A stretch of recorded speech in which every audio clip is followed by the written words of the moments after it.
안녕하세요, 세윤입니다. 오늘은 타인과 쉽게 친해지는 일상대화 요령이라는 주제로 여러분들과 함께 하겠습니다. 내가 말재주가 없어서, 말주변이 없어서 이런 말을 이제 당당하게 다 아무렇지도 않게 하는 이제 분들이 계세요. 괜찮죠. 원래 이제 그렇다는데 당당해도 돼요. 그런데 비즈니스를 엮이면 문제가 달라집니다. 소통의 시대죠. 그래서 내 실력, 내가 가진 자원이 아무리 훌륭해도 그거를 잘 표현하는 말이 뒷받침되지 않으면 노력한 거에 비해서 이제 결과가 좋지 않아지는 거죠. 그래서 사람들이 그렇게 대화법, 소통에 대해서 그렇게 관심이 많은 거죠. 사람들과 친해지는 일상 대화 역시 이제 연구하고 연습하고 공부하는 태도가 사실 자기를 이제 효율적으로 발전시킬 수가 있어요. 특히 이제 우리가 프로라면 말이죠. 사람들과의 관계가 좋아지면 당연히 비즈니스 성과가 좋아지고 놀랍게도 자신이 예상했던 것보다 이제 좋은 일상을 누릴 수도 있고 이제 그렇게 되기 때문입니다. 일상 대화의 목적은 뭘까요? 그러니까 회사에서 이제 회의 시간에는 어떤 남을 설득하고 정보를 주고받고 어떤 이제 이런 이야기들을 하지만 일상 대화의 목적은 그냥 마음을 전하는 거예요. 마음을.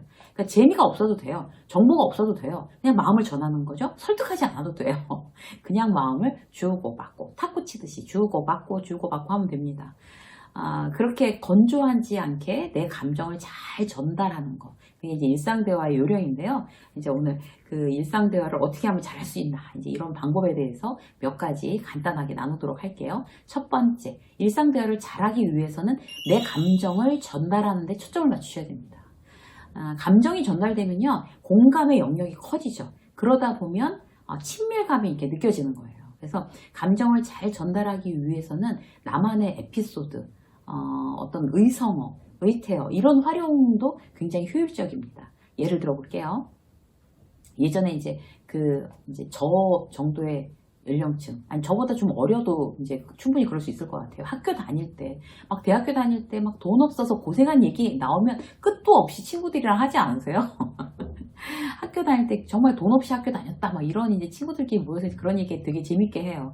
그러면 실제 졸업할 때까지 이제 군복 하나만 입고 내내 다녔던 복학생 선배 이런 얘기도 하고, 그리고 김치찌개 같은 거 이렇게 시켜놓고 소주 마시는데 김치찌개가 모자라니까 거기다 물 붓고 반찬으로 나온 김치랑 콩나물 갖다 넣고서 다시 끓여가지고 그걸 또 안주로 먹었다는 이런 어떤 실질적인 에피소드를 얘기를 하면 대단히 어떤 공감대가 넓어지고 친밀하고 감정이 전달되죠.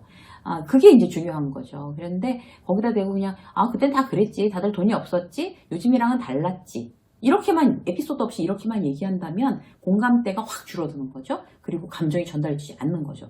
나만의 어떤 에피소드, 우리들의 에피소드를 구체적으로 끄집어내서 얘기하는 게 일상대화에서 대단히 중요합니다.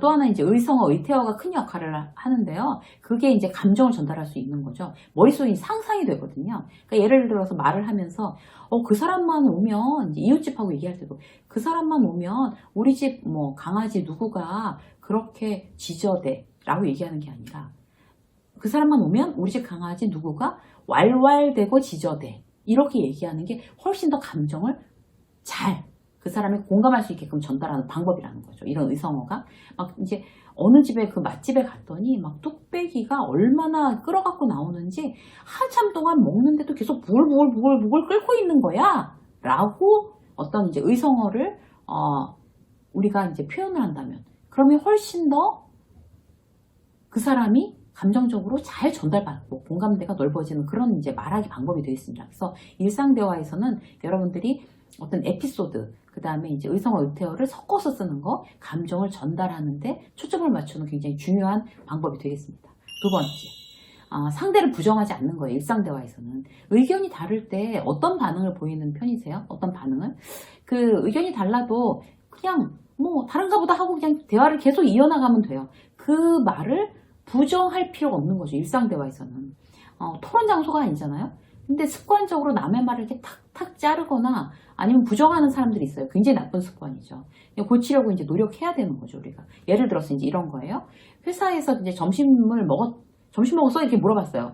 이제 동료한테. 근데, 먹었어. 여기 새로 생긴 쌀국수집 있잖아. 갔는데 사람도 많고 되게 맛있더라? 이렇게 얘기했어요. 그런데 그걸 듣고, 그게 맛있냐? 쌀국수 맛을 네가 모르는 거지. 거기 인스턴트 스프 쓰잖아. 하기야 네가 무슨 맛을 알겠냐. 이렇게 하는 거. 일상대화에서 굉장히 안 맞는 거죠. 내가 맛있다는데. 상대 이야기를 부정하지 마십시오. 연예인 누구 좋아한다고 막 얘기했어요. 막 열광하면서. 근데 그건 사람의 취향이에요. 자기의 개인적인 취향. 그걸 가지고 그 연예인은 개념도 없고 뭐 연기도 못하는데 그런 사람을 왜 좋아하느냐? 이렇게 이야기하는 게 필요 없다는 얘기죠. 일상대화에서는. 상관 말라는 거죠. 내 취향인데. 그래서 우리는 이제 상대의 말을 부정하는 거 일상대화에서 맞지 않는다. 기억해 두셔야 되고요. 세 번째, 친해지는 질문하는 거예요. 어떤 질문을 해야지 친해질 수 있을까요? 첫 번째 뭔가 하면요. 한 3초 정도 안에 대답할 수 있는 질문하는 거예요. 그러니까 애매하거나 어려운 질문 하지 않는 거죠. 지난번 어떻게 저기 배운다는 그 스페인어 공부는 잘 돼가요? 라고 물어보면 스페인어 생각보다 굉장히 어렵던데 이렇게 금방 3초 안에 대답할 수 있어요? 근데 그냥 밑도 끝도 없이 요즘 어때? 이렇게 말하는 거는 애매한 거죠. 그래서 3초 안에 대답할 수 있는 질문. 질문에 구체적인 플러스 알파를 붙여주면 더욱더 대답하는 사람이 쉽게 할 수 있어요. 잘 지냈어? 만 물어보는 게 아니라 플러스 알파. 잘 지냈어? 어디 아프진 않고? 코로나는 잘 피해 다니고 있어? 이렇게 물어봐야 3초 안에 대답할 수 있겠죠. 자, 친해지는 질문 두 번째 뭔가 하면요. 타인이 아닌 서로에 대해서 질문해야 돼요. 그러니까 제3자가 아닌 나에 대해서 얘기하거나 너에 대해서 얘기하거나 이렇게 해야 된다는 거죠. 뭐 들었어? 김 과장 알지? 김 과장이 이직하려고 하는데 어쩌고 저쩌고 막 이렇게 얘기를 하거나 내 친구가 회사가 요 근처에 있는데 우리랑 똑같은 근무인데 뭐 복리후생이 내 친구네 회사 얘기하는 거 이런 거 일상 대화로 물론 할 수도 있겠지만 그리 바람직하는 건 아닙니다. 그거에 우선적으로 나에 대해서 당신에 대해서 뭐 요즘 좋아하는 거, 기르는 반려동물에 대해서 뭐 어떤 고양이 키우세요? 전 강아지 키워요. 뭐 이런 거 있잖아요. 이런 이야기들, 타인이 아닌 서로에 대한 질문이 좋다. 자, 세 번째, 어려워하거나 부담을 느낄 필요는 없어요. 그러니까 질문을 잘하려고 노력하지 않으셔도 됩니다. 이제 공통점을 어떻게든지 이제 찾아보려고 하는 분들이 계세요. 그렇게 노력하지 않으셔도 된다는 거죠. 왜 이런 거 있잖아요. 계속 이렇게 물어봐요. 어떻게 이제 공통점을 찾아내려고 축구 좋아하세요? 아니요, 축구 안 좋아요. 낚시 좋아하세요? 고향은 어디세요? 어떻게 하는지 엮어보려고 하는데 하나도 안 엮여. 안 엮여서 막 곤란해. 이런 경우 있잖아요. 억지로 엮지 않으셔도 됩니다. 애쓰지 않으셔도 돼요. 질문이 어려울 때는 그냥 과거, 현재, 미래 순으로 물어보시면 돼요. 그렇게 질문하는 게 편하게 질문하는 거예요. 예를 들어서 이제 이런 거죠. 겨울에 취미 이제 얘기하다가 겨울에 보드 타요. 이런 얘기 했어요. 보드 좋아하시는군요.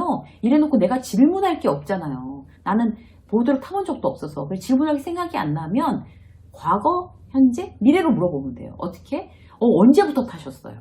그럼 과거에 언제부터 탔다고 얘기하겠죠?